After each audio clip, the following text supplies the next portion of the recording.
Yes, we'll take some of them.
And we are officially live. Hello to all my BC WrestlePod nerds out there, and welcome back to the acid trip that is our show.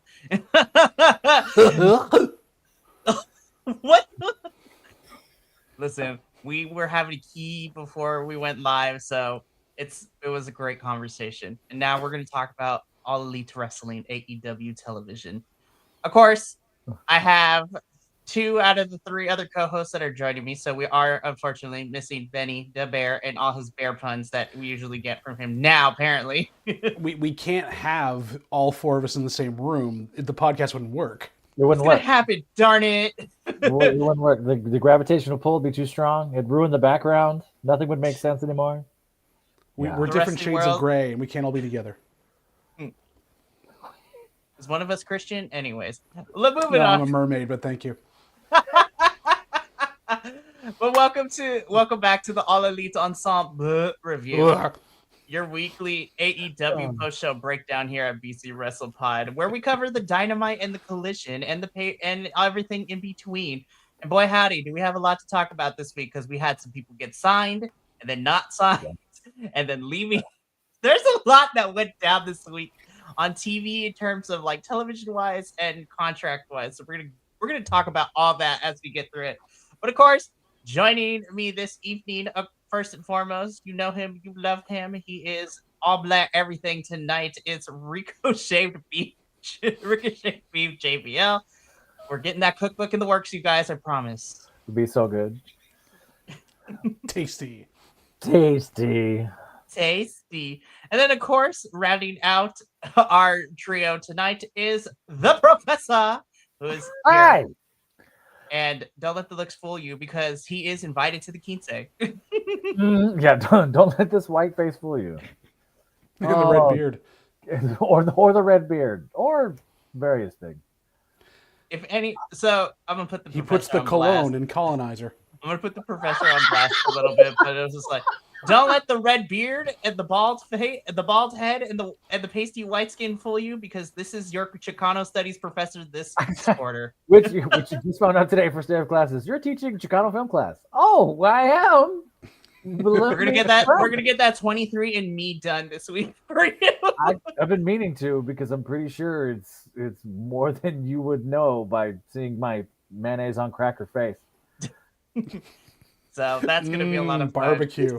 Stay tuned for all. And colonizer. Oh, it's so good.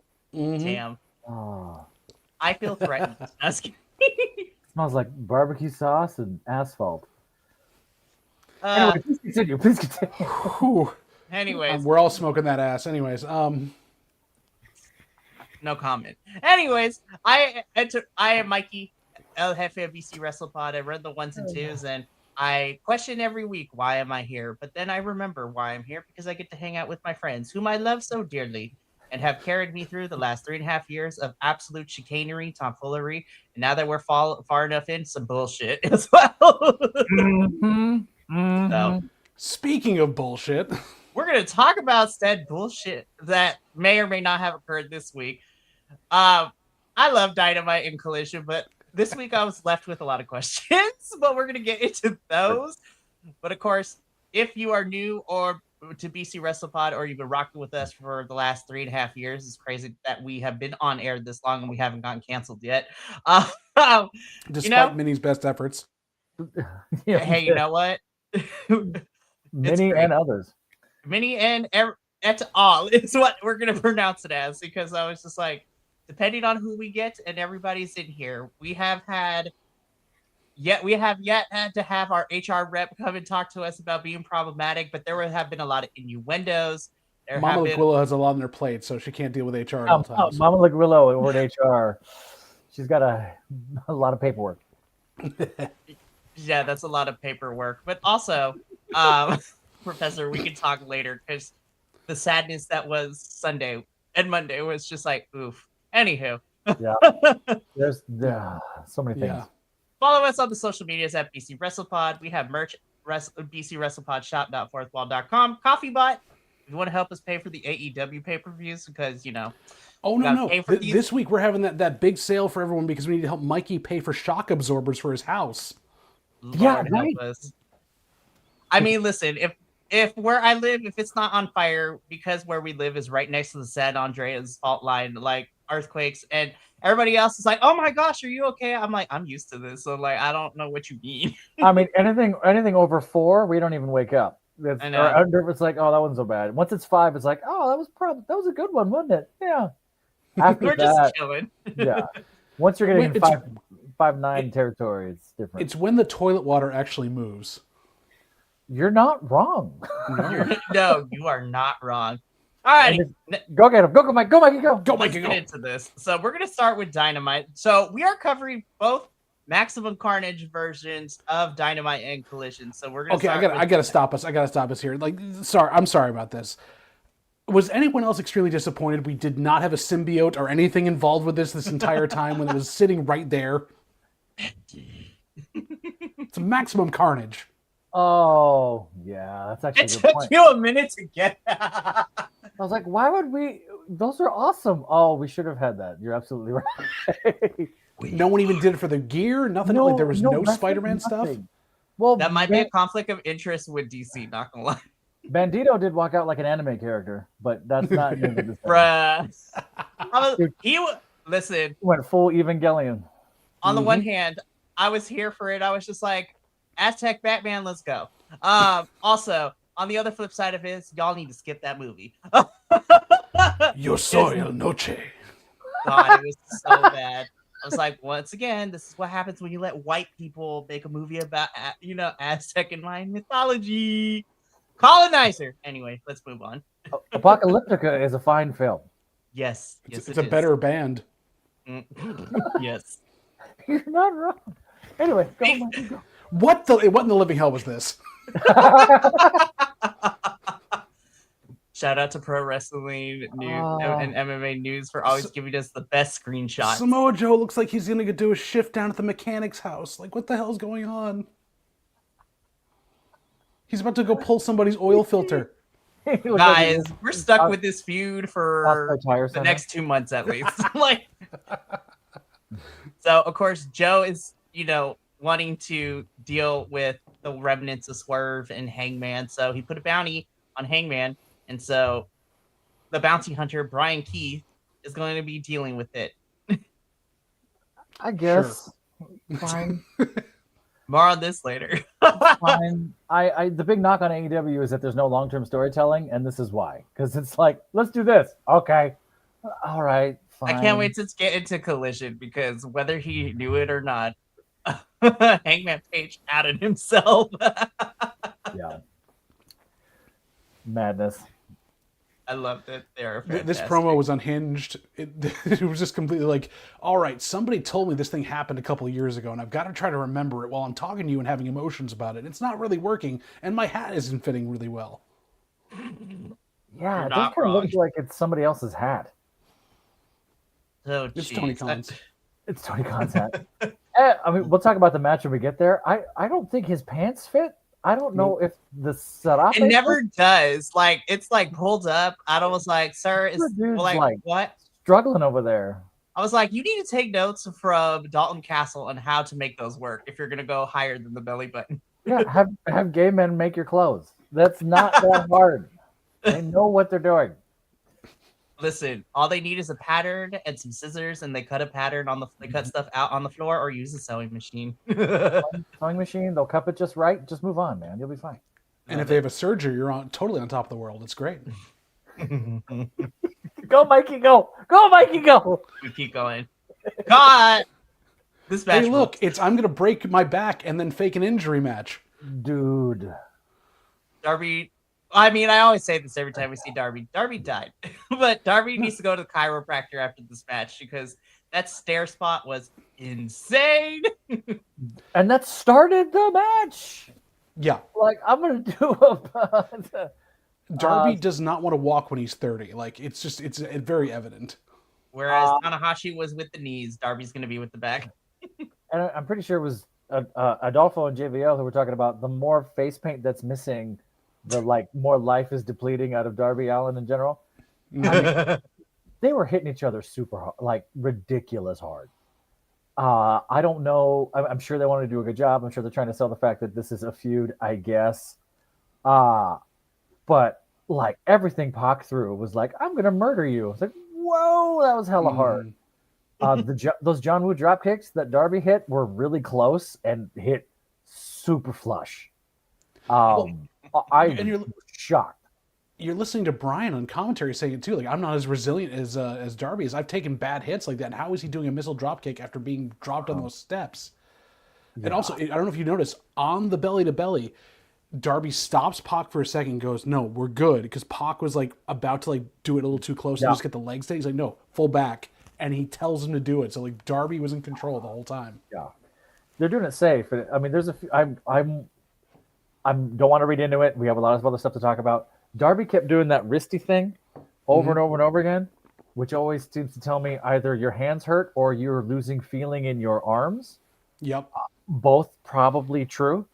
He's just destroying himself. You can see the scars now from the Sting coffin drop from the glass. Like, dude's just destroyed. I had to explain to my wife, who walked in during this first match. It was like, what's he doing? He's trying to kill himself. Why? And I had to explain, like, yeah, he got hit by a bus. He went through glass. He climbed Mount Everest. And now Pac's trying to murder him. What is this? Like, well, this is welcome to Dynamite. This is what they do over here. I wasn't looking this at is the serious screen show. and that voice came in. That was amazing. What are they doing? Coming to you I'm soon. sad to because BC I'm breathing. I smell danger. Bang! Yeah. Coming to you soon, the BC WrestlePod audio drama. We could do it. But Let's do it. Great. I thought this was a great match. I'm okay with the ending. Fine. Sort of a strange feud that they tried to build up for what they did. Pac still looks like a murderer. which is He really impressive. does. I Yep. do think he should shave his head. Just let it go, man. The emo comb over is not working. But For reals. other than that, like, God, murder looks good on that. He could just take the sides off and go full Gollum, and it might be fun. We love it. Darby wins. We move on in Maximum Carnage Dynamite. I will say this was the right energy to open the show, though. That was the right energy to open the show with. Hi, Hangman. He conditioned his hair today. He really did. He was looking fabulous. So we get the bounty hunter Brian Keith versus Hangman. Hangman wins. Yeah. I did enjoy Swerve choking the life out of Big Bill after a while. That was so good. Well, Bill's face was like, what's happening? Wait, what is this? Like, totally confused. Like, oh, I'm choking now. Yeah, murder. Only Lacey is allowed to do this to me. Hi-oh. Yeah. Not, Lexi, Swerve's, you kinky girl. Swerve's non-consensual choke. Well done.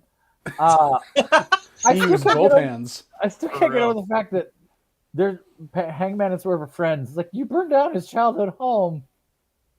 Nobody cares. They've come to an understanding that they realize both of them. One tried to smother a child, the other burned down the other one's home. So I mean, come on. They have both done some crazy stuff.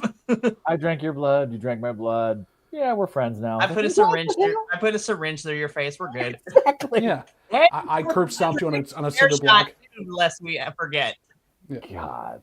Curb stomped to the cinder block. For real. But I like him. I like. This match is fine. It did what it had to do. Whatever. I hope it had to fill 10 minutes. It did. I guess if you're looking at the baseline of it, yes, it filled a spot in the show. I don't think it was necessary whatsoever. They could have just done the promos. Speaking of which. Yes, and then this. Hey, look, it's a giant phallus. Hi-oh. So let's break this down, right? So after the match, Swerve gets on the mic. Mr. Kenneth Omega comes in the ring and gets on the mic.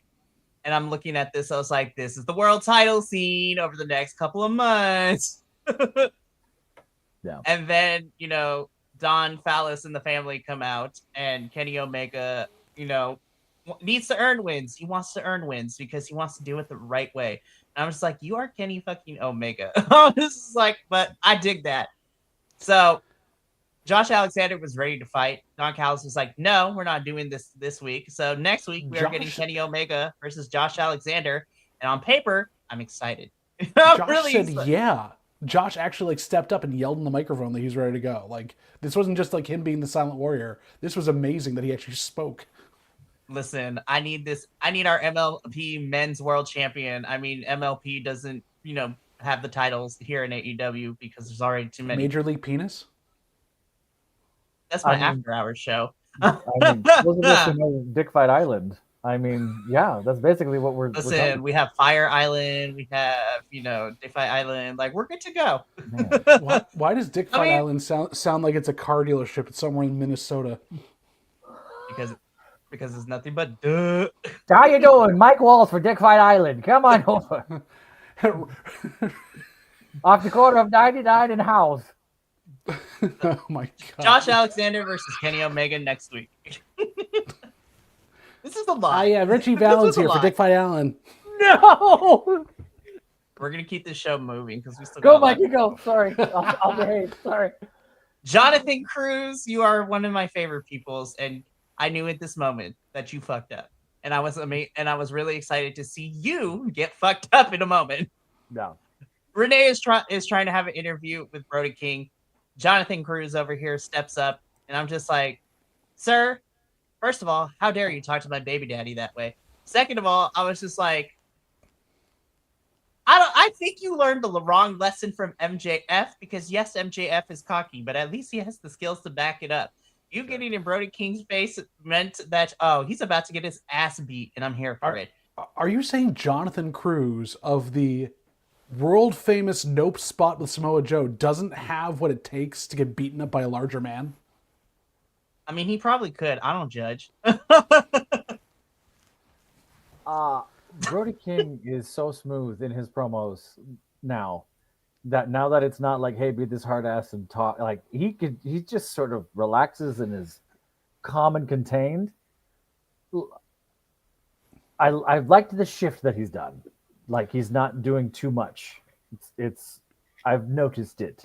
It's not as intense as like the Hounds of Hell and all that stuff. Like he's finally settling into a character, but he did have a stumble at the end of this one that made a little bit of no sense. Like he forgot the last bit of the promo, but oh yeah, he Yeah. kind of threw her a look and walked away. Yeah, he stumbled a little bit, but that's okay. I love you, Brody King. You can do no wrong in my eyes. But we had the squash match in which Jonathan Cruz fought with no shoes on. Mhm. And so random. God sold Brody's finisher beautifully. Yeah, Brody cuts his Slow- promo. slow ball Jonathan Cruz. Yes. Now, the way that Brody was acting this whole show leading into our main event, I was waiting. I was worried. I was just like, I'm about to see some heartbreak tonight. More on that, and I was just like holding my breath the entire time because I'm like, oh man, Tony Khan, either we're still gonna be on good terms or you're gonna have to pay for my therapy bill.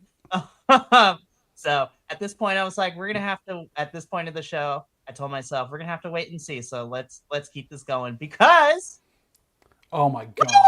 woo, this match ruled. Oh, dude. First of all, shout out to Gates of Agony. I was like, y'all have been busy boys, and I'm so happy that not only did you get to wrestle here for Dynamite and Collision too, because we're gonna talk about you in Collision. You and Ricochet, the whole entire demand was in Mexico this weekend, and y'all did great stuff. I loved it. But this is a 4-way tag team match, number 1 contendership to see who would face FDR for the tag titles in the near future. And of course, we got everybody in this match that I'm kind of excited for. So, of course, first of all, we have the return of the Super Kick Party. All the streamers from the Young Bucks. So I was like, Super Kick Party, Young Bucks are back. We have the Gates of Agony, Bishop Khan and Toa Leona of the Demand, which we love. We have Jet Speed, Speedball Mike Bailey, and Kevin Knight. And then, of course, we have the aptly named, thanks to Benny, they are now known as D&D, Dunkzilla, the Don Callis family, which is Dunkzilla, Mark Davis, and Jake Doyle. So Davis and Doyle, D&D.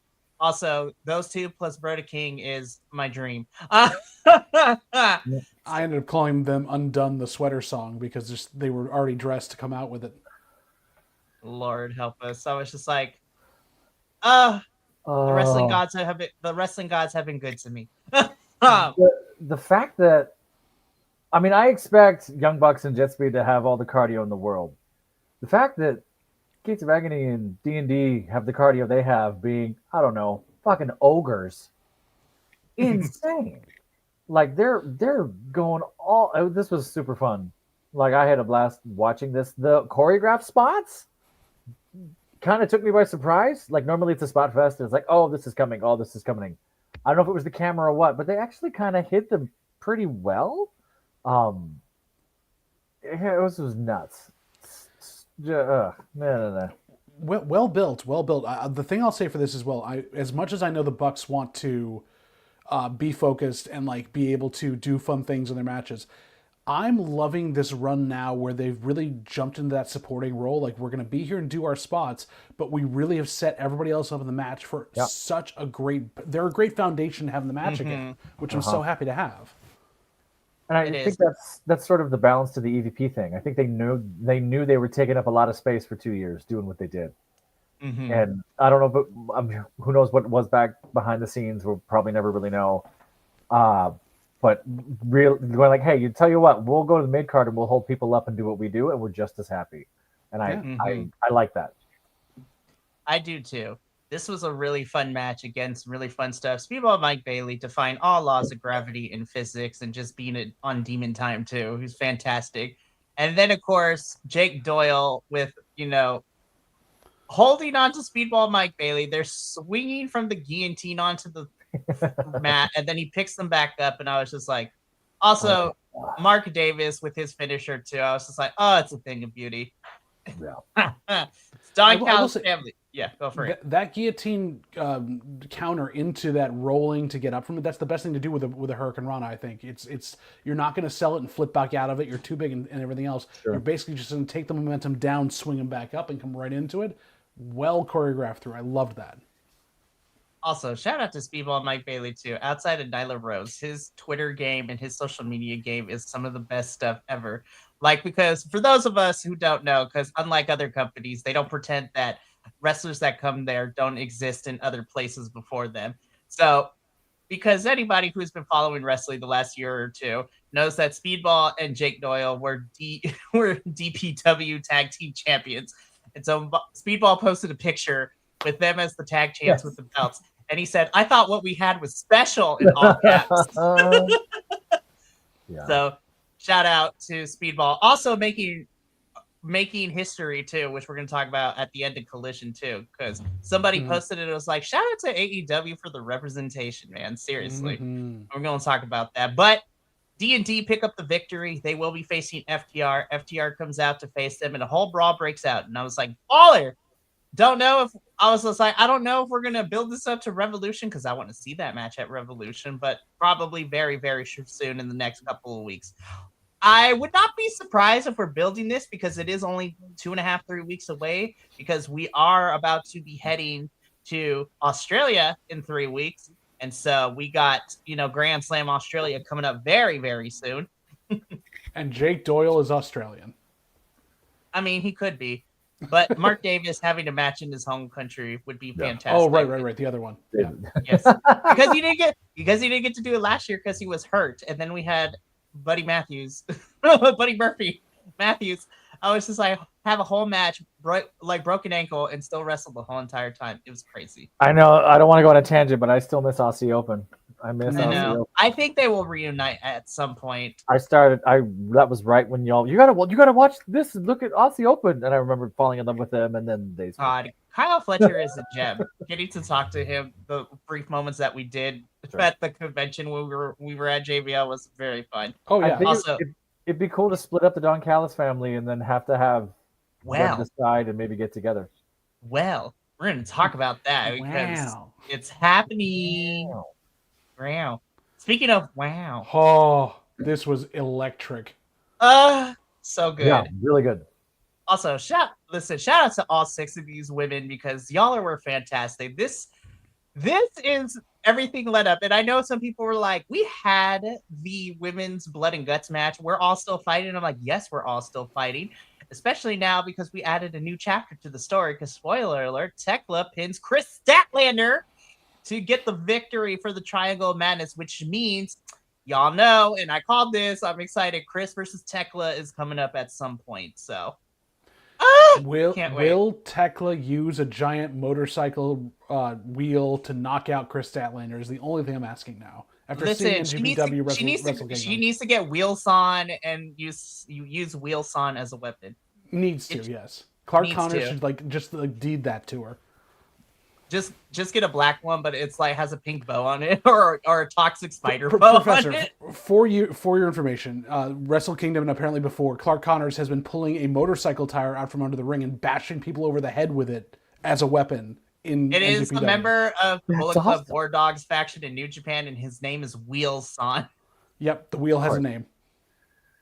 I thought Bullet Club's gone now. Isn't Bullet Club gone now? No, we thought it was, but it's not. But but it is. Like it's complicated. Yeah. Watch our Wrestle Kingdom, thing. You'll get the whole download. All right. With their 100-member faction. For real. We'll tell you that tea as well as the other tea. We're going to talk to each other after we're done.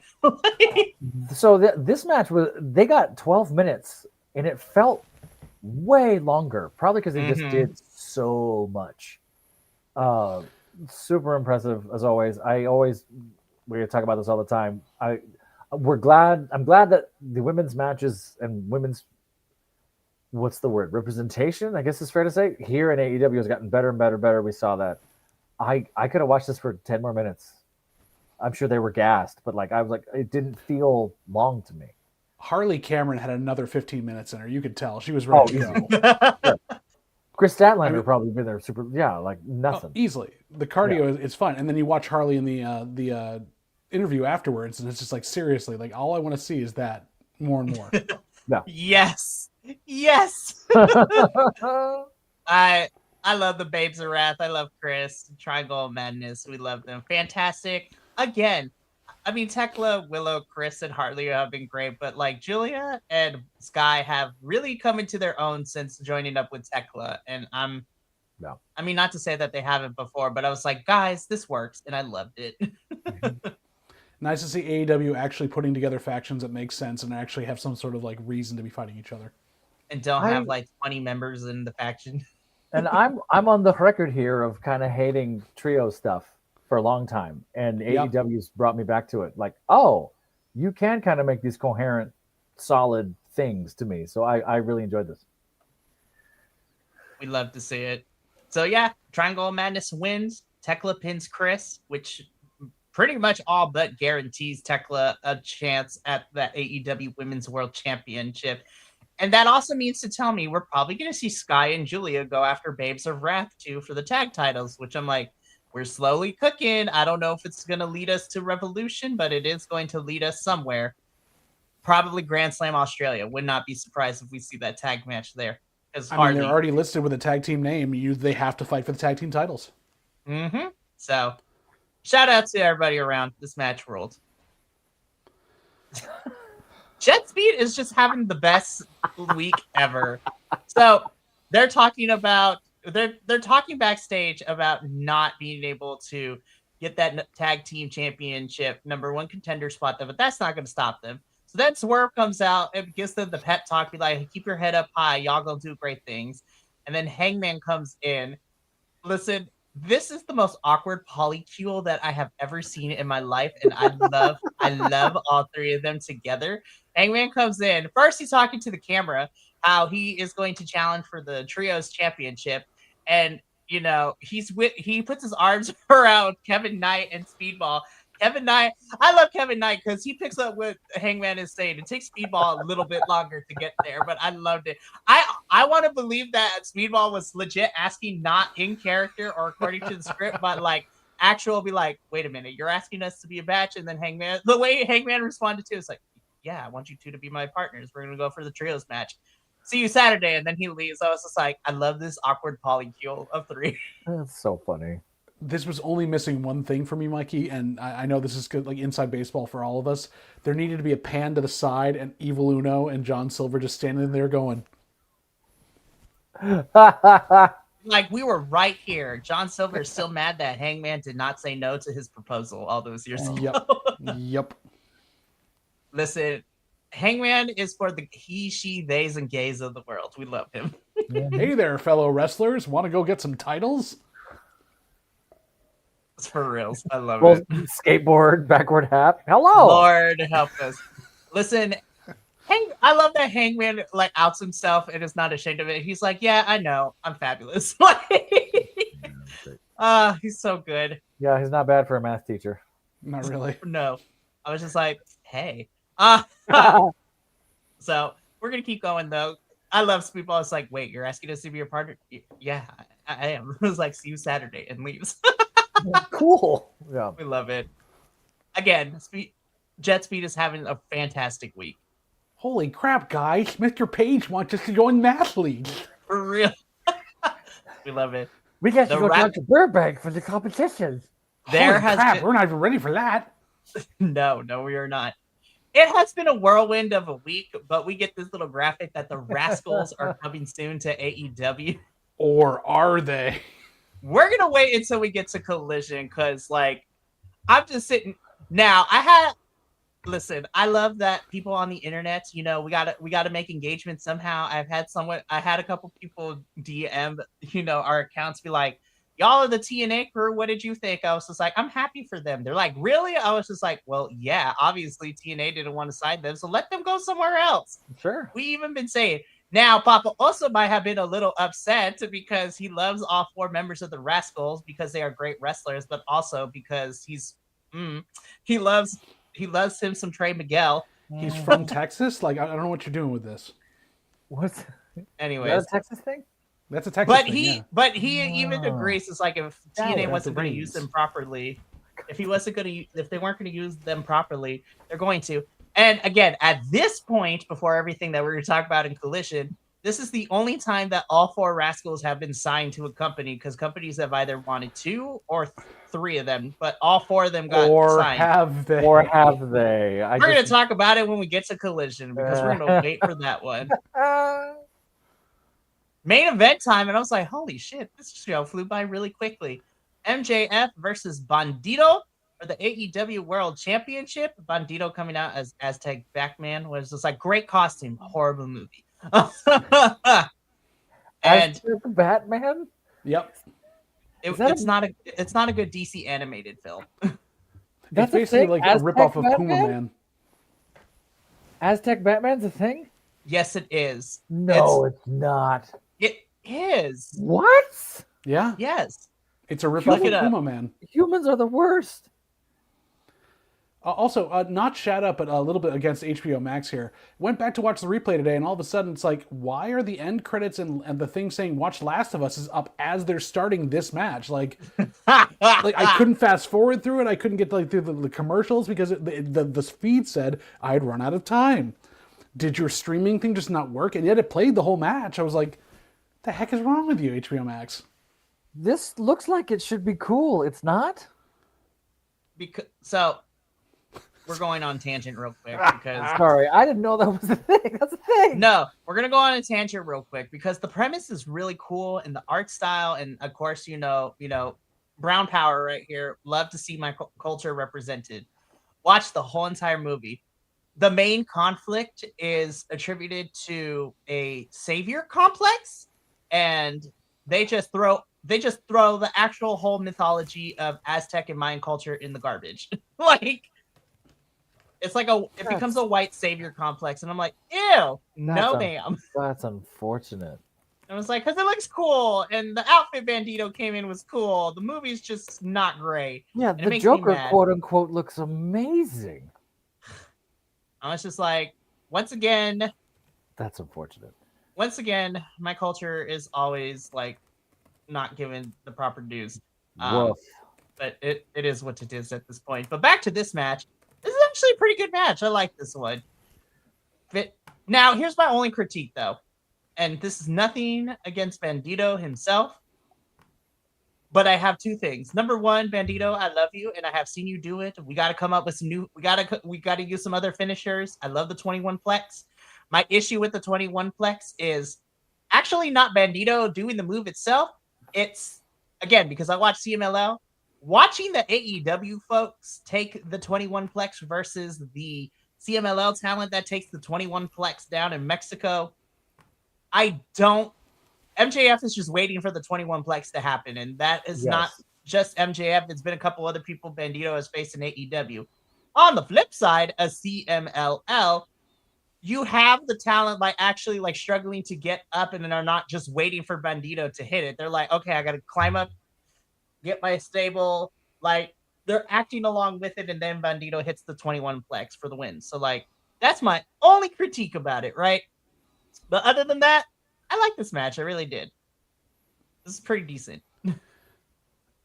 Well, and the commentary helped as well. I mean, Brian being there and saying oh yeah, Max has got to stay away from those ropes so the 21 plex doesn't get in his way there. And I'm sitting there going, but isn't his heat seeker also over there? So he really has to use it. So now he's in danger. I do agree with that. You got to sell it a little better than just, I'm going to put my butt up in the air. I hope nothing happens. You just can't sit That's there. That's a weekend at my house. I hope. But I put this on the short list for matches of the year to rewatch because I know it's January, but Bandito looked amazing in this. MJF really set him up as a base, doing some crazy shit. We got to see. I mean, we've always seen Bandito's amazing feat of strength, but some of the stuff he did to MJF looked even stronger. Doing that, going for the suplex, and then MJF just kicking his feet as hard as he can, and just Bandito holding him up anyway, it was nothing. Like he's a all child. of that, he's a child. Holding him straight up, and MJF go, put me down, and you could have been there for 20 minutes. What? And then switching one hand, insane. I love it when Bandito pulls those things out because we tend to forget sometimes. It's like, oh yeah, Bandito, not only can you throw yourself around the ring and fly all over the place, but you are also a power built luchador too, where you are able to lift and throw guys all over the place too, like a strongman type of wrestler would anyways. Because he looks like he's in, a weight division with MJF, who's of course big and strong, but we don't consider him a powerhouse Hobbs or whatever else. Bandito does stuff that he should not be able to do compared to others. Like, how are you doing that? That's what I'm saying. Yeah. The Lucha Libre programs in Mexico not only teach Lucha Libre, but they send these folks to like Japan and the UK and the US. They literally send these people around the world to learn the different trades. And luchadors to me are the bards of professional wrestling, where they are the jack of all trades, master of none, except in the case of one, right? Because people also tend to forget the end of that saying too. I thought this was really, really great. Oh, look at that. JVL didn't like it. So. What happened? I don't know what happened, but we're going to keep it rolling, though. MJF. Like no, I don't know. I don't know what happened. So we're going to wait for JVL to come back, but we're going to keep it going. MJF beats Bandito. MJF puts over Bandito after the match, too, which was really nice. He's like, you are going to be a world champion one day, and you are amazing. And it's because you are a world champion that I have to beat you up right now. So, dang, what happened? I don't know. All of a sudden, the internet went boom. Tony Khan sent lightning to your house? I guess so. So, MJF gives kudos to Bandito, but he's like, because I know you're going to be a world champion, we're going to have to try to prevent that. So, Max begins to beat up Bandito. Baby Daddy Brody King for the save. Yeah. And they got me here. They got me, gal. Because I was just like, oh my goodness. They're hovering over this for too long. I started like sweating. I was preparing to cry. But no, Bandito and Brodito is still a thing. And I'm just like, okay, we can live to see another day for now. I was like, Tony Khan, I think you did that on purpose. How dare you? I think they know to keep it. And I think they actually really like it and it's over. He doesn't want to kill it right away. It's only been a few months, right? It hasn't been super, super long. No, and to be quite honest, too, it's real. Even when Brody goes heel, it's going to make it very hard for me to boo this man because I'm like, listen, how are you going to boo a man who literally wears Abolish ICE t-shirts everywhere he goes? And it's from like the scene, too, with him and his band. I was like, you can't do that. I'm not going to boo Brody. Tony has to know that. Like, Tony has to be aware. He'll play the hot hand for a while. He knows. Yeah. So he's the king of drawing things out longer than it needs to be, so he'll make it last as long as it needs to. That's what happens when you're an autistic mermaid. Yeah, that's what he does. And honestly, it's one of those decisions in the case of Brodito that I am okay for them continuing with them because it's like when the day they break up is when hearts will break all over the place. And then Dalton Castle will come and be like, hey, that's my bit. So that has been Maximum Carnage Dynamite. So now let's get into Maximum Carnage Collision because this was a pre-tape. I could definitely tell it was a pre-tape because it was just like we're gonna cut the fluff for most of it. There's a lot to get into, so let's just do it. Angelico, I love you, but I was just like, oh, you poor child. Yeah, that's you sweet summer child. Sweet summer child. By the way. Andrade throwing shade with his new T-shirt is great. What's his shirt? It's up for 1 week only on ProWrestlingTees.com for AEW, and it literally says "Real Latino Men," and then with the Mexican flag on the bottom. And I was like, "Oh, we love the petty in this household." Wow. Because lest we forget, there are some quote-unquote Latin superstars where he was previously at that aren't actually Latin but are being pushed as Latin. And I'm like, cultural appropriation. Sheamus. Yikes. Sheamus. Yeah, Sheamus. I mean, if you look at our makeup here, Sheamus fits.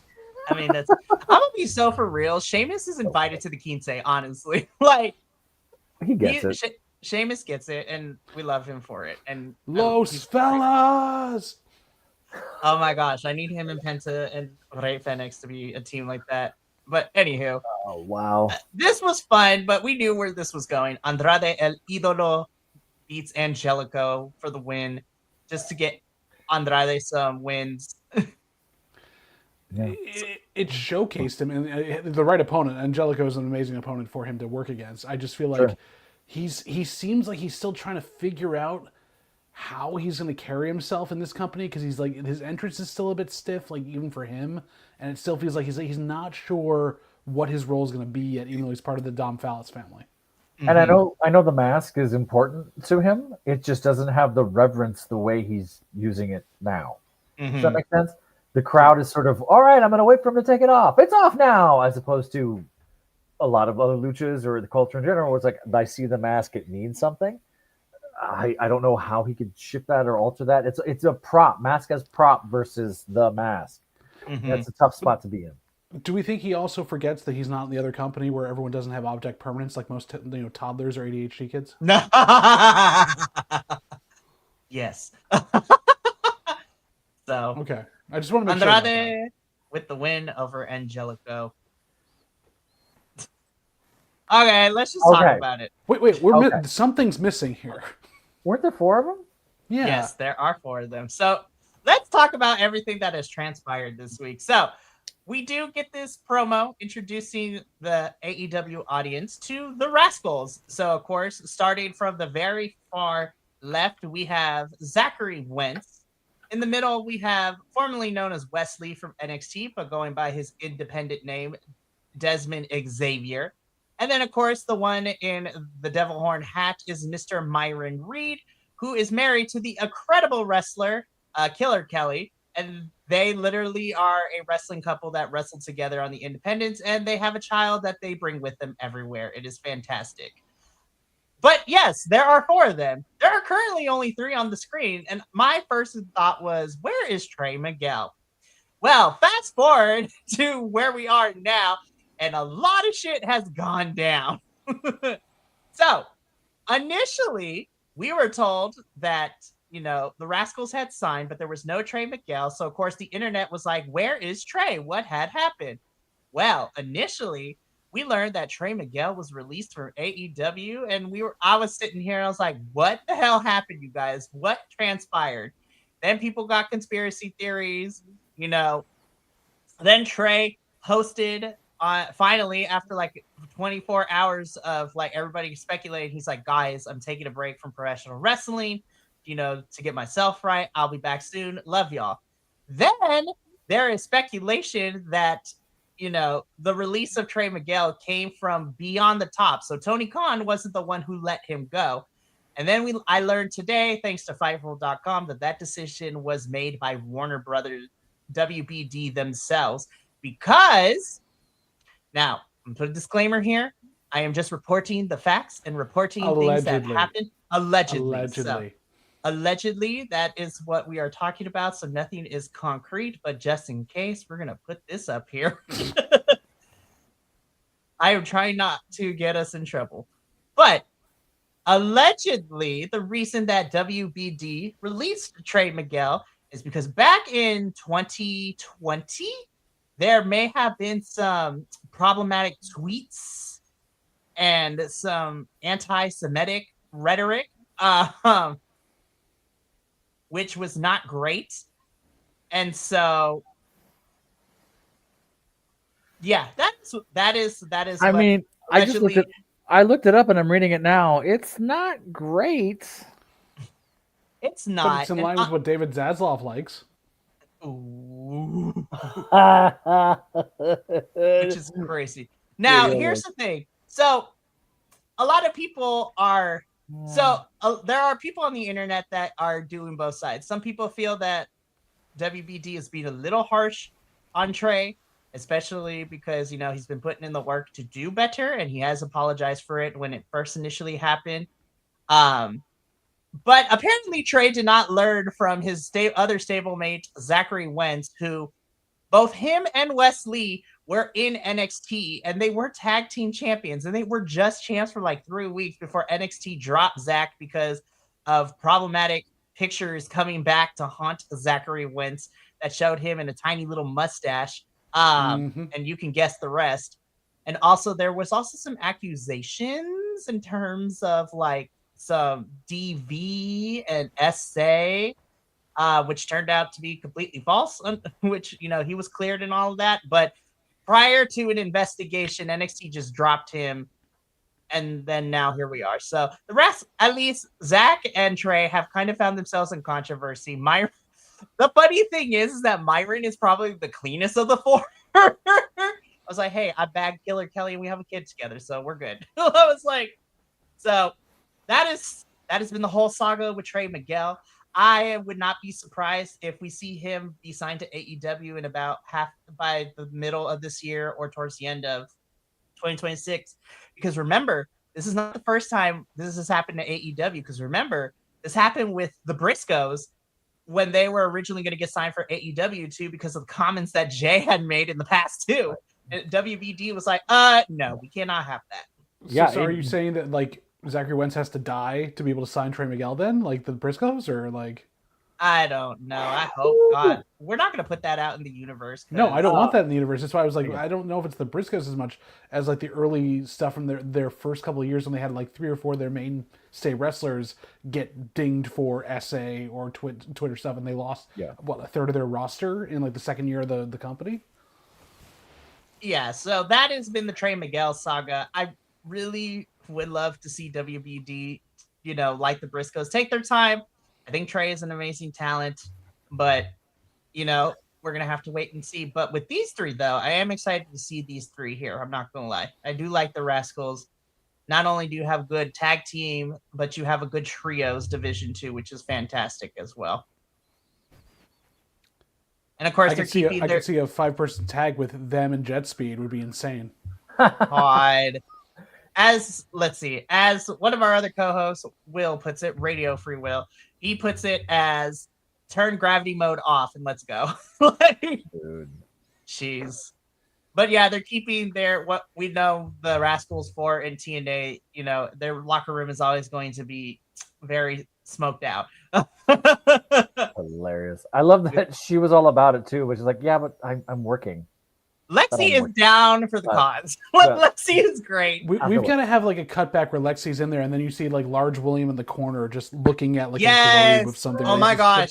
I need just staring at a lollipop. I need Ryan Keith and Large William to unexpectedly be part of the Treehouse segments with them. I feel like it's a perfect way to bring Private Party back too, but you know. Oh my God! Is that Private Party? I miss. I was gonna pin your ass, but then I got high. I was gonna jump off the top rope, but then I got high. I really hope that AEW allows them to do the Treehouse segments because they are some of the most cringiest but amazing, funny stuff in wrestling. There's a Treehouse clip. I remember this. They are fantastic. It's got to be Mom's basement, though. Yes, to find the basement of the stadium to do this. You see Dalton Castle sitting out there just like eating cheese out of a mop bucket. No, honestly, like every week you just get like MXM Collection pops out of the room one time. Slides in and slides out. Orange Cassidy comes out. They slide in, they slide out, and the three of them go, you saw them slide, right?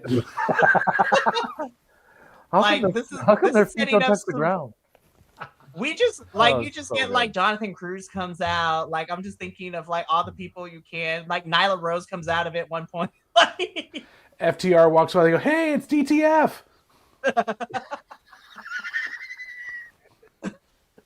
Down to fight. Not with that Burt Reynolds mustache. Also, Cash, you know what you're doing. So the Rascals are here. Can't wait to see them in action because it seems that we're setting them up with their first opponent very later in the show too. Eddie Kingston and Ortiz never change. Eddie Kingston's another one too. Him and Ortiz just come out. Oh yeah, well Eddie, I feel like Eddie could have 5 balls. Eddie is down for the cause too. I'll be like, he is We know, Eddie. We know. Feels no pain. Yeah. This was stiff.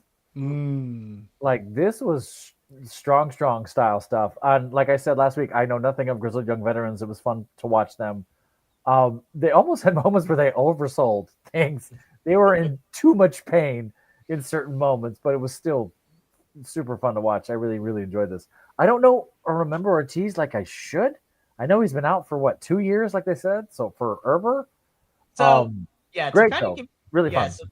so to give you a little bit of a catch up too, because Ortiz was part of what is it? Not the Pinnacle, right? Yeah, well, he was with Santana for like a He hot minute, but Well, because Ortiz was with Chris Jericho at one point, and then that was during that whole thing. But the most important thing, not just in AEW, but in TNA and just the independent scene for the longest time too, Ortiz and Mike Santana were tag team known forever as LAX. In TNA, they were part of LAX, and that's where we initially got introduced to the now named Zelina Vega, because she was also in TNA, part of that faction too, long time ago in the mid 2000s. And then Mike Santana and Ortiz kind of had a falling out, a little bit of a public falling out, but they have kind of made amends and they have gone their separate ways. With Mike Santana being in TNA after, getting clean and sober, Ortiz also figuring some stuff out, and now he's back on my television screen with Eddie Kingston, which I love. But yeah, this match was stiff. GYV, Grizzled Young Veterans, are always fantastic to watch. I love Uncle Eddie Kingston and Ortiz. They are also fantastic. This was fun. I had a good time with this one. All right, kids, we keep this going though, because Stokely is still raising money for his, damages that he received at World's End with the table spot and everything. Never change, Stoke. Never change. Fine. I like it better than Roderick Strong in the neck brace. I think it's working better. Roderick never had a custom ride. So, I mean, FTR come out. They talk about their opponents in D&D, Davis and Doyle. And so they run down their opponents. And I was just like, especially with Cash, be like, Jake something or whatever your name is. So I was like, I see what you did there, Cash. Not the greatest thing, but you know what? I'll take it. So this was just a promo from FTR. We have heard it before, but I was like, okay. Yeah, they're definitely DTF. Down to fight. And we are fart her. Moving on. Fart her. Listen, I would not be surprised if Cash and Dax have our fathers out there. We're just somebody to me. Allegedly. Anywho, allegedly. Moving on. Leo Rush is back from his UK trip, and I am glad that you're back in AEW. He had some banging matches in the UK with Progress and Rev Pro. He picked up a lot. Also, Action has him and Leo and Action were also a part of Mexico for a little bit too, so that's always fun. They call out the Rascals here, and I was like, baller, let's do this. Sure. Yeah. If they come out in their puffy jackets, do you think the Rascals are going to try to smoke them? Yes. 100%. I'm excited. I can't just wait. A half-baked hallucination. But I love you. I can't be with you anymore. Also, shout out to Mrs. Damian Priest over here too. I love her that she's here. I'm waiting for Casey Catanzaro to join her. Like, we need Seriously, them back together. Casey, where you at, girl? Like, God, you want to see the Sisters of Sin versus the Party Girls? That would be one of the best tag matches of the year. No, the Party Girls' name was a really stupid tag team name, but they were like the only legit women's tag team at that time. That was a legit tag team that actually practiced tag team maneuvers and weren't just thrown together. That they just weren't given the chance, and it made me sad. But yeah, the crew call out the Rascals, and I'm excited. Oh, Zeta Steel. Oh, Zeta. We love you, girl. But Zeta Steel, I was like, let me write her eulogy real quick. Shout out to Zeta, though, because now she is officially #All Elite, so she is officially signed to AEW. So if you get choked out by Marina Shafir, you get to be All Elite? Sign me up, please. Right? Is that all it takes? Listen, Tony Khan, I was willing to get choked out by Marina Shafir, and the three of us, well, actually, I include Benny on this. The four of us can do some creative writing for you. We promise. I'll go through a table. I'll go through 2 tables. I'll go through all 3 tables. I heard 3. Do we get 4? I will jump off the ladder.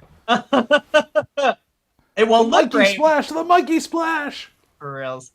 So, fun fact, right? Being another friend of mine, because of our names, because my legal first name is Michael and his name is Jordan, we came up with our own tag team maneuver. It's called Air Jordan, where I would be throwing said person up in the air and then spike him down with a frog splash while he does a frog splash.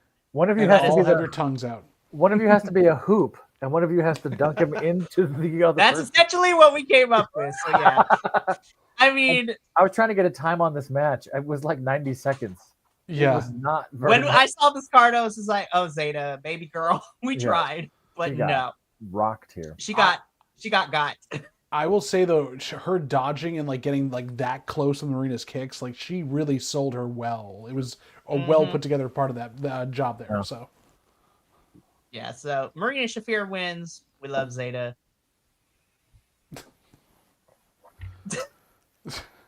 The Dog This is Palace the- family and the Death Riders have a full-on brawl. Yeah, I'm still not sure how we got here. It started on commentary and then it escalated into a full brawl, Yeah. which led into the next match. I was just say, why? I was Yeah. like, what is happening, you guys? We're But, going like- to talk about that a little bit. But they weren't even sure who was fighting. Like, they were looking at each other. They Kyle were con- Fletcher was so confused. So He's confused. just Like, he's looking around. Like, am I? Oh, it's you, right? Like, he is Little John odd. Travolta from he is John Travolta from Pulp Fiction. Do we think that he's like 3 weeks ahead when the Don Callis family civil war happens, and he's like, "Oh right, I punch you next week, and then I he's punch already. you 3 weeks from now." Yeah, He's yeah. already. He's looking. Oh, he I is haven't the done that. proto star, so he looks into the future. Like, anywho, so that fight was a little weird, which leads into our next match: Skyflight versus the Don Callis family, which is Josh Alexander, El Klon, and Kyle Fletcher. I keep wanting to say Klondike, like El Klon has his own Klondike bar variation. Yeah, but you don't want to call him a Klondike or a Bull Dyke or any type of dyke that you need. Like he's just Klon. Lord help us. Maybe he's Dutch. Ha We love We've it. all got our finger in something. Yes. Stay tuned for the after hours stay tuned for the after hour podcast. Oh to no, he's learn got him wrapped up in the dike. Oh no, what's he gonna do? So before we get canceled, this match was actually pretty solid. He calls this one dunking the canal. Boom. Oh, that was a space dock if I've ever seen one. Dante has really no. I mean, we have to move on, but honestly, Dante has been Sorry. really stepping it up the last couple of weeks. It's been really nice, and honestly, I feel like Skyflight has finally kind of come together. And I was just like, you know what? I like what I see here. But it's Josh Alexander, El Klon, who has still. I'm very impressed with this Pele kick. That thing is a thing of beauty, and the Proto Star. I still can't see how he does that. How He are you- can't see how he does that. He can't see. I mean, that's fair.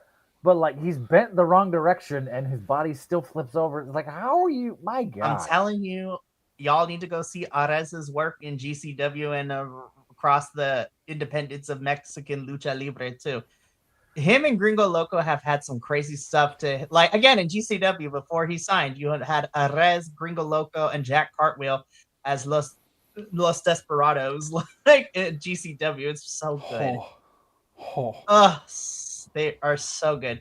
Also, sidebar: Gringo Loco is having his own show during WrestleMania weekend, and we're gonna be watching because, like, I was like, Luchador, let's go. When the Base God is literally bringing nothing but Lucha Libre to WrestleMania weekend, I was like, all right, I don't know if we're gonna watch it live, but we're gonna review it at some point because I was like, we have to, as well as Effie's, and there's just a whole bunch of stuff happening, and we're stay tuned for all of that.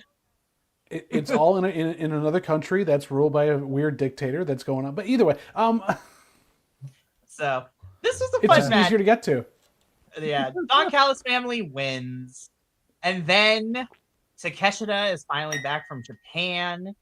You know, he has done his obligations for New Japan and DDT, which is very fun to watch.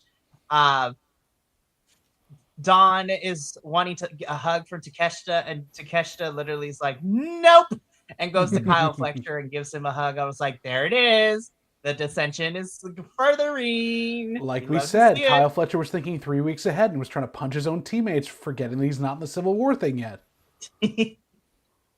How are they going to do? I don't know. I'm sort of. I don't know how they're going to do this. Well, you're going to have the Don Callis Registration Act, where, like, on one side, Okada is going to be the Iron Man of the situation, to make everyone sign up to be part of this family, and Takeshita is the Captain America. And so here's what I think is going to happen. And there's 20 episodes. It just keeps happening. So I don't know if they're going to drag this out all the way to Double or Nothing. I could see them dragging this out to Revolution, but my question to you guys is, do you think at Revolution, Dynasty, or Double or Nothing, we see anarchy in the arena between the Death Riders and the Don Callis family?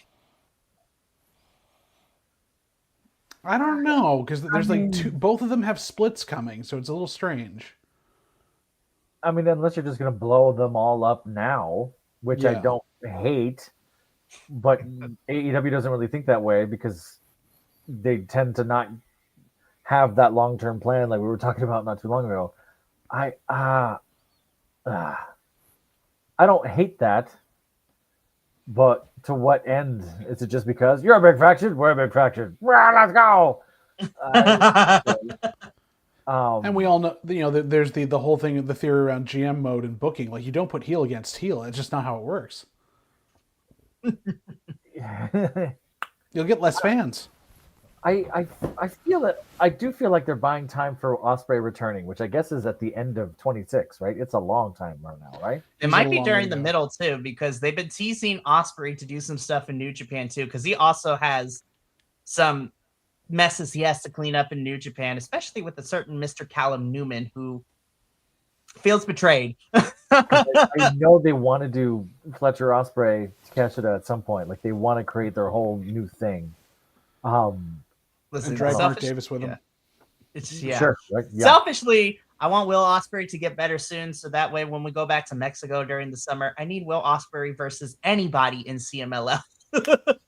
Oh yeah, when they go back down.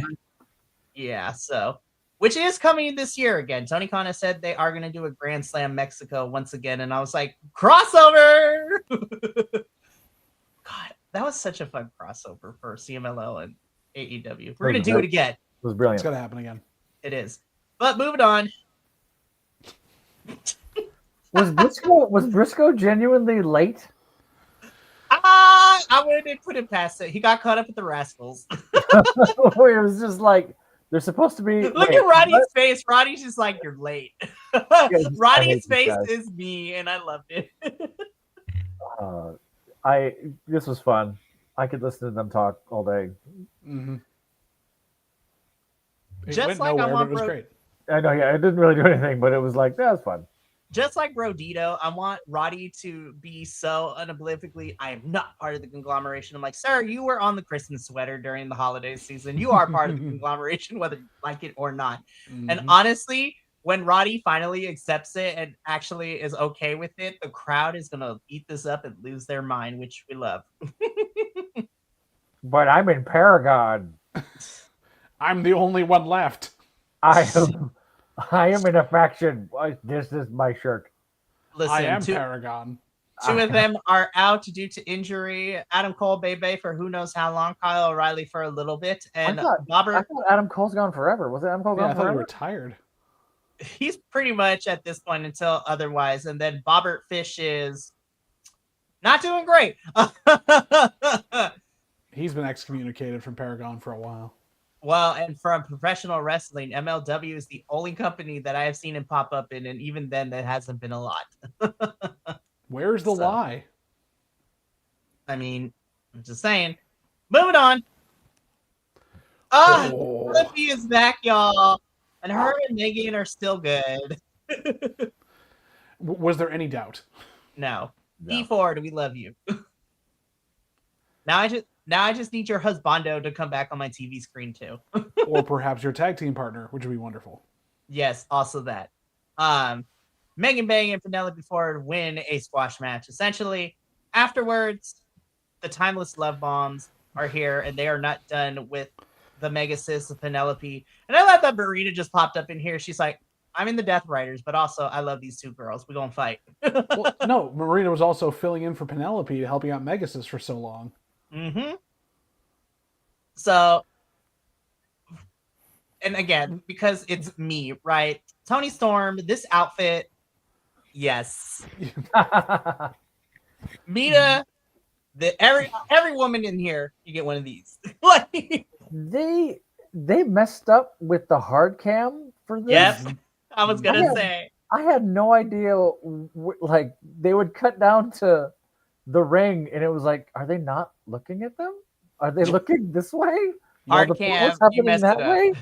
Like that was all funky weird. Guys, like, this was the second show that you taped back to back because both Dynamite and Collision were taped together on that Wednesday. why So were I'm they like, doing? They did that whole promo and looked the wrong way, or purposely made it look like that. I was like, what are we doing?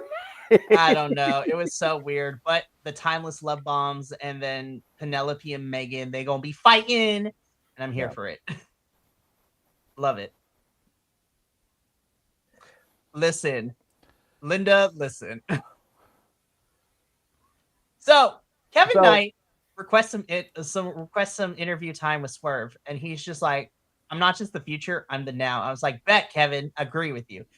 Swerve then essentially little brothers Kevin Knight, and it's just like, yeah, you are. Win some championship gold first, and then you can come talk to me about having a match with me. And I mean, with Hobbs's contract plus this, I was just like, I know where this is going. But listen, on paper, I'm like, yes, give me the black excellence that is this match. Sure. Oh yeah, absolutely.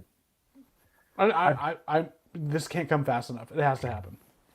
Well, I mean, spoiler alert, it is happening tomorrow night. Yes. I love Jet Speed. I don't think they should break up Jet Speed for single stuff. I think the two of them are stronger together right now, the way things are going. But I hope that's not what they're doing. I hope this is just a good one-off to showcase what they can do. I will say, I think Swerve is a little bit of the odd man out on this one, given what we're going to talk about in the main event, because that takes care of Hangman for a little bit. But also, I don't know. Swerve is the odd man out right now, but who knows? We'll see where that goes. This is as far as I got with Collision. I didn't see the rest of it because I've had trauma to deal with all day. So I have no idea what happens after this. Don't worry. Me and JVL got you because number one contendership. Oh my gosh. I really want to. Was this good? Okay, that's an answer. It wasn't the worst thing that I saw, but it could have been better. No, there were a couple of like miscommunication bits. Bowen still seems to be a 3, they shook hands thing. Yeah, they did. I wanted to like it more. I wanted to get more into it. It felt formulaic to me, and it felt like we knew who was going to win at the top of it, so it really didn't work well for them. There was no story. Okay. There's no reason to have this. All right. No, I mean, the winner gets a shot at Ricochet's championship, which ended up being Jungle Jack Perry. Yeah. Okay. Plus, with where Bowens is in terms of the storyline they're building with him, this wasn't needed. Like, I'd rather him doing the promos he's been doing backstage with Max Caster. That's been helping him more. He took a loss here? Yeah. Jack Perry won. What? Oh, that's well. I'm wondering if we're gonna come back around because like last week when we talked about it, like Anthony and Max were with Jet Speed, and like I thought we were gonna get like a multi-person thing coming up soon. I don't know if we're gonna revisit that, but I was like, I like that direction for Anthony and Max and all of them. But now I'm not sure if we're gonna have that anytime soon. But Jungle Jack Perry wins. He's getting a shot at Ricochet's championship. You know, Ricochet and the Demand are still running amok right now all over AEW. And they have like a weird quasi kind of cool relationship with the Don Callis family, which I don't know how long that's going to last, honestly. I don't know. Let's see if they back them up in this like Death Rider Civil War thing. It's wild. I was just like, we're playing Avengers style level of craziness here. And I'm like, there are so many people involved. It is wild. I just want one pay-per-view to be like the Don Callis family versus your AEW squad. Like, So you want Double to or make Nothing. NWO Revenge, but with the Dom Fallis family? At Double or Nothing, it is every match is some sort of formation of Don Callis family versus your AEW team AEW stuff. It is literally Survivor Series without calling it Survivor Series. Anywho, moving on. What Oh, is God. this? Okay, so like that's John Moxley. He looks I've like heard. him. I see. He looks like the spaghetti head guy. So okay, I'm probably gonna get some hate for this, right? That's the professor as his alter ego, John Moxley. Oh, I wish. There's I your was that Halloween cool. costume right there, Professor. I You are wish I John was that Moxley this cool. Halloween. If I had half the talent and pecs of John Moxley, So you want one peck? If I had one of John Moxley's pecs, JBL's probably gonna rip me a new one for this one. I actually kind of like this. I'm not going to rip you a new one. It's okay if you're wrong. whew, is this a Ultimate Warrior aliens coming to Earth to free the Native Americans promo, or is this a straightforward? This is promo? kind of a weird, straightforward. Be like, Don Callis family, we let you run amok. Now, if you get in our way again, we're gonna have some problems. Type of promo. Okay. It did have a through line. It wasn't completely like cuckoo bananas, but at the same time, it still didn't explain or further anything about why they're like. It just was. It did a really bad job of planting the seeds for what's probably going to be coming up in the next month or two. Right. I will say though, Marina Shafir had the best line of the night. Whatever she cursed in Russian was amazing. Yeah. Because they even had to bleep it out in the Russian. I'm like, ooh. Really? Marina Shafir is a menace, and I love her. I don't know. There's only a few Russian swear words of note, but I won't use them here, I guess. Yeah. All the bots are watching. While this was bad, while this was not necessarily the greatest thing, it is setting up for probably what's going to lead us in the next month or two. But yeah, keep it going. No. Alrighty, so let's talk about this because this also is the other big piece of news too. So this was taped the same night as Dynamite Maximum Carnage, and it had come out that Powerhouse Hobbs AEW contract expired literally midnight that night. Right. Yeah. And so Which nothing's happened since then, right? Nope. He's just chilling. No, his contract's up. He didn't resign. He's probably heading to WWE. Oh my god! But nothing has moved yet. But that's the scuttlebutt. That's the report. Oh yes. Man, what a fumble! So prior to that, I was like, I know where this is going. So for the AEW World Trios Championships, the Ops, so Samoa Joe, Powerhouse Hobbs, and Shibata Bread with a Hook in the corner of this picture, like, where's Waldo? He's their little brother that gets to come along. Yes. Taking on the team of Hangman Adam Page and Jet Speed. And my friend gave me a makeshift trios name for them, and that is what we're using. And I need Chapel Rowan to play the song for them every single time they come out. But it is the Ops versus Flying Pony Club. You don't need Chapel Rowan. Just get Guar to do Pony it. Club. Get Wheeler Yuta to do it. Just like the emo-fied version. With your hair. Yeah. Flying Pony Club. Flying Pony. Oh man. I had a lot of fun with this one. I really, really did. Jet Speed and Hangman, I was just like, this is a thrown together trio, but they work. I mean, this replay I'm watching, because I didn't watch it, looks cool. They had the right group in there, and it was definitely a great way to send Hobbs off. I thought that they used Hobbs in a really good way during it.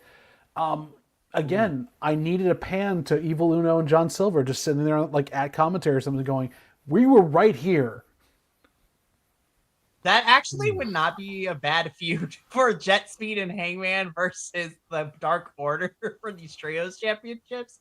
I was like, it'll never happen, but it'd be kind of fun.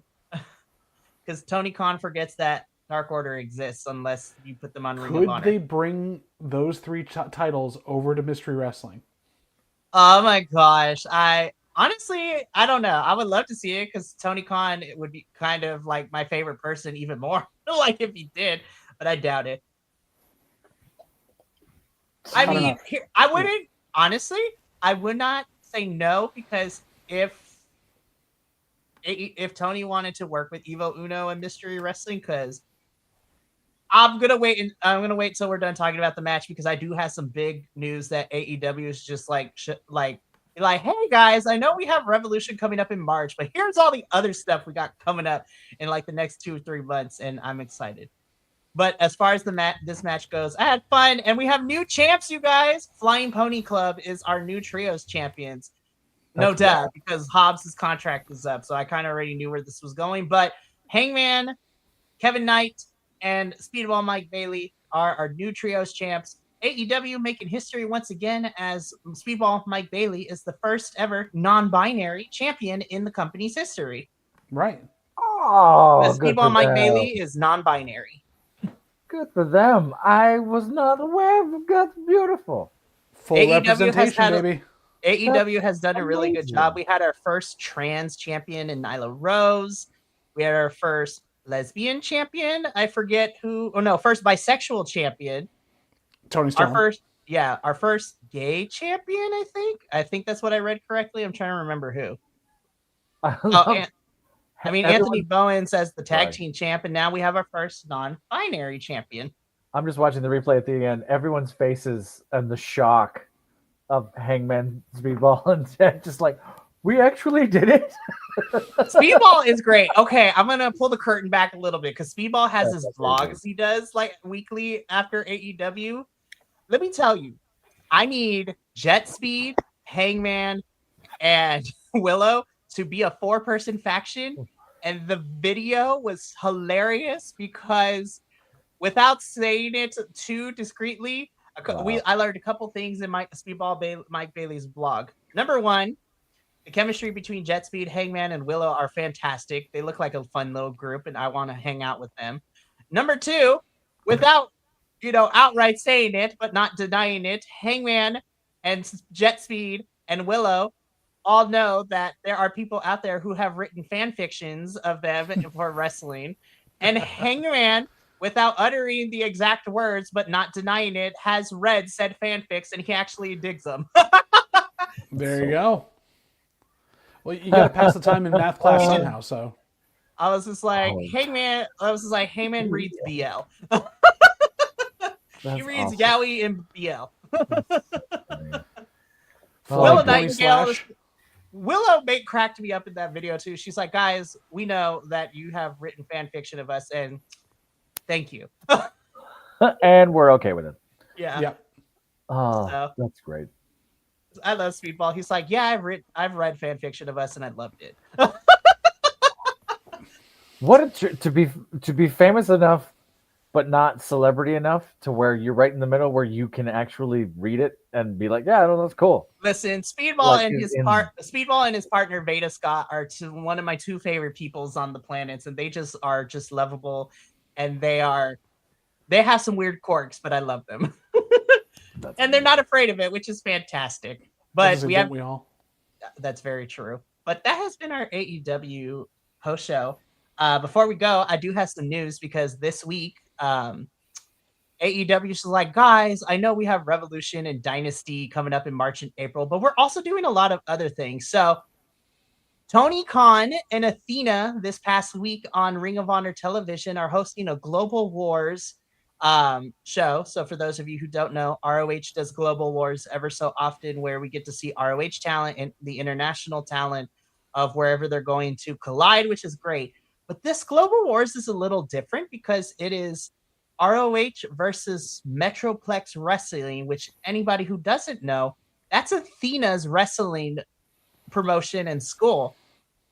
It is ROH versus Athena's wrestling school. And without saying it, guys, I think it's an all women show because it's all women students in Athena's dojo. So the ROH women versus Athena students. I'm like, wow. That's going to be cool. It's going to be amazing, actually. Yeah. I believe it's happening. And I believe it's either happening this week or next week. So I'm excited for it. But then on top of that, AEW wasn't done with, doing crazy stuff because Tony Khan announced that in March, Ring of Honor and Maple Leaf Pro Wrestling are having a 2-night crossover. So Maple Leaf Pro Wrestling is Scott D'Amore's baby and his company. Anybody who knows wrestling, Scott D'Amore is one of my favorite promoters and peoples in wrestling right now. Just a great dude, but also honestly saved TNA after the Bischoff, Hogan, Dixie Carter era of TNA. And then when Anthem fired him, I was pissed. But he has taken the reins and refurbished and revamped Maple Leaf Pro Wrestling. So in March, they are doing a 2-night spectacular Global Wars Canada. So Canadian wrestling versus ROH talent. But not only that, you guys, Maple Leaf Pro Wrestling is having their first show in 2026 of Uprising, but it's not just Maple Leaf and Ring of Honor. They announced that we're having Pro Wrestling Noah folks like Kaito Kiyomiya come in. And then they're also announcing that CMLL is jumping into the fray too. So it is literally New Japan, Pro Wrestling Noah, CMLL, Ring of Honor, Maple Leaf Pro Wrestling in a 2-night extravaganza. And my little international wrestling brain is exploding. Damn, that's a lot of stuff. That was a lot of explosion and also a cat. There was a cat amidst all that. Hi, cat. Well, speaking of which, too, that's not just it, because March is March is on and March is on and popping too, because in the UK, some of the AEW girls are going to be heading over to the UK for Eve Battle Riot's Queendom, like Wrestle Queendom. Harley Cameron's wrestling against Amira. Both of them are like comedy characters, so I don't know how that's going to go.